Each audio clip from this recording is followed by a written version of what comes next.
नमस्ते। हेलो मेरे प्यारे बच्चे, कैसे हो तुम? आई होप आप सब स्वस्थ होंगे, मस्त होंगे, तंदुरुस्त होंगे।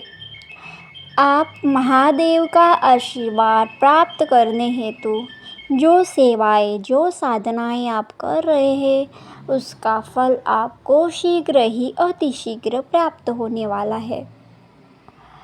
आप लंबे समय से जिसका इंतज़ार कर रहे हैं वो घड़ी अब आ चुकी है। जिस चीज़ के लिए आप इतने दिन से व्याकुल हो रहे हो, चिंतित होते हो, किसी को बताऊं और किसी को ना बताऊं ऐसी सोच आप रख रहे हैं। क्या करें और क्या ना करें उस चीज़ को लेकर आप बहुत ही दुखी रहते हो, जिसके कारण आपका स्वास्थ्य पर भी हानि होती है और आप ऐसी चिंताएं करते हैं कि जो आपके मन में उल्टे सीधे ख्यालात भी आते हैं। आपको ऐसा लगता है कि हमेशा हमारे साथ ही ऐसा क्यों होता है, या हम इतने बुरे क्यों हैं। देखो,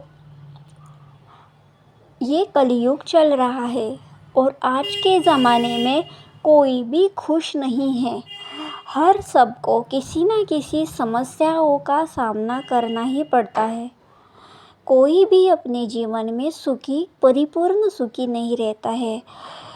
आप हर घर में जाइए, हर परिवार में जाइए, किसी ना किसी को हर एक प्रकार का कोई ना कोई दुख ज़रूर होता है और वो दुख सहन करते करते यही तक भी आते हैं कि ये जीवन को हम समाप्त कर दें, क्योंकि ये समस्या तो छूट ही नहीं रही है। हम इतना प्रयास करते हैं, इतना सब कुछ करते हैं, फिर भी वो काम हमारा नहीं बन पा रहा। तो हम किस चीज़ के लिए इंतज़ार करें? सब ख़त्म ही कर देते हैं। हमने आज तक किसी का बुरा नहीं किया, फिर भी हमारे साथ ऐसा हुआ। तो क्या हम इतने बुरे हैं? इतना हमने पाप किया है? इतना हम बुरे हैं? फिर भी इस जन्म में ना सही तो पिछले जन्म में आपसे कुछ, इस जन्म में ना सही लेकिन पिछले जन्म में आपसे कुछ ना कुछ तो पाप ज़रूर हुआ होगा। इसीलिए आप जीवन में चिंतित और दुखी रहते हो और पूर्व कर्मों के अनुसार आपको आपके कर्मों का फल चुकाना ही पड़ता है। आपको ऐसा ज़रूर लगता है कि इस जन्म में हमने तो कभी किसी का पाप बुरा नहीं किया, कभी कोई पाप नहीं किया। लेकिन मेरे बच्चे, ये इस जन्म का नहीं है, ये पिछले जन्म का, पिछले कई जन्मों का सार है। और इस जन्म में ना सही लेकिन पिछले जन्म में आपने क्या पाप किए हैं, आपको पता है क्या? पिछला जन्म आपको याद है? तो बिल्कुल नहीं। आप जो दुख भोग रहे हैं वो आपके कर्मों का ही फल है। जो आपने पूर्व जन्म में जो कुछ भी पाप किए हैं उसका ही फल तुम्हें इस जन्म में भुगतना पड़ता है। और आप भगवान पे, ईश्वर पे संदेह लगाते हो कि मेरे साथ ही हमेशा ईश्वर ऐसा क्यों करते हैं और क्यों हमेशा मुझे ही दुखों का सामना करना पड़ता है, हर समस्याओं से जूझना पड़ता है। क्या सच में ईश्वर है? मेरे बच्चे, हाँ, ये कलयुग ज़रूर है।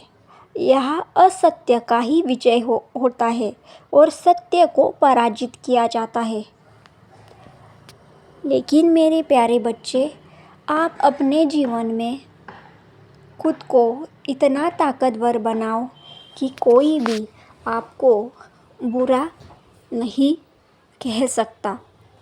इस जन्म में आप एक अच्छे इंसान तो बन सकते हो। पिछले जन्म के कर्मों के अनुसार आपको आपका फल प्राप्त होगा। फिर आप जो कुछ भी पुण्य कर्म करोगे उसका फल तुम्हें अच्छे स्वरूप में प्राप्त होता है। जैसे बुरे का फल बुरा मिलता है, वैसे अच्छे कर्मों का भी फल अच्छा ही मिलता है। और आपकी इच्छाएं, आपकी अपेक्षाएं भी जल्दी ही पूरी होगी। आप चिंता ना करें। आपने इस जन्म में मनुष्य का जन्म लिया है, तो ज़रूर ईश्वर ने आपको कुछ ना कुछ योजना बनाकर ही इस धरती पर भेजा है। और आप खुद को शक्तिशाली और प्रभावशाली भी बना सकते हैं। आप अपना जीवन में जो कुछ भी कठिनाइयों का आपने सामना किया है, ये दिन भी ज़रूर बदलेंगे। आपने जो कुछ भी सहा है, उससे 2 गुना ज़्यादा आपको अच्छा फल मिलेगा। और आप चिंता ना करें। आप एक पुण्य फल आत्मा हो, और पुण्य आत्माओं को ही ज़्यादा तकलीफ, ज़्यादा उलझनें झेलनी पड़ती है। और आप अपने जीवन में आगे बढ़कर अपने जीवन को सार्थ बनाने की कोशिश करें। और आप खुद को इतना शक्तिशाली बनाओ कि कोई तुम्हारा बुरा कर भी ना सके, कोई तुम्हारा बाल भी बांका ना कर सके। आप अपने जीवन में खुद को इतना सक्सेसफुल बनाओ, इतना पावरफुल बनाओ कि जो तुम्हें नीचा दिखाने की कोशिश करते हैं, वो तुम्हारे लिए, तुम्हें देखने के लिए भी तड़पे। और कभी भी ईश्वर पर लांछन मत लगाइएगा कि उन्होंने हमारे साथ बुरा किया है। आप सबसे अच्छे और सबसे पुण्यवान आत्मा हो, और आपको सबका फल मिलेगा। अच्छे कर्मों का भी अच्छा फल मिलेगा।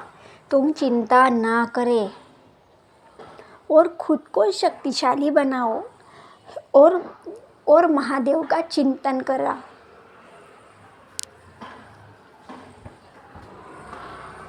महादेव का चिंतन करें, ईश्वर का चिंतन करें और उनका आशीर्वाद प्राप्त करें।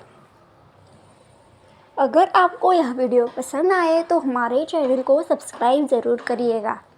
ओम नमः शिवाय, ओम नमः शिवाय, ओम नमः शिवाय। और हाँ, कमेंट में हर हर महादेव लिखना मत भूलिएगा और चैनल को सब्सक्राइब करना ना भूलिएगा। ओम नमः शिवाय, ओम नमः शिवाय, ओम नमः शिवाय।